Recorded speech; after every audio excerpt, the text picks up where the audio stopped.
Once upon a time, in ancient Israel, there was a giant named Goliath who challenged the Israelite army. He was enormous, covered in heavy armor, and armed with a massive sword and shield. Every day, he would taunt the Israelites, daring anyone to fight him. But no one was brave enough to face him.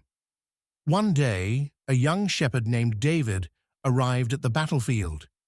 He wasn't a soldier. He was the youngest of 8 brothers, and he spent his days caring for sheep. When David heard Goliath mocking the Israelites, he was shocked. He said, "Who is this man who dares to defy the army of the living God?" Despite his youth, David believed that God could help him defeat the giant, just as he had helped him protect his sheep from lions and bears.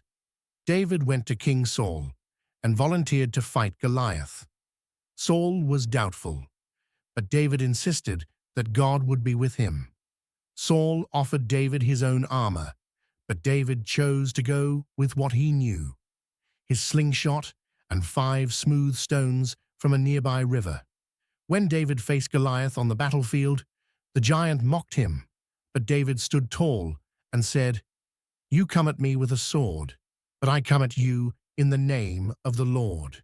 Today, God will give me victory over you."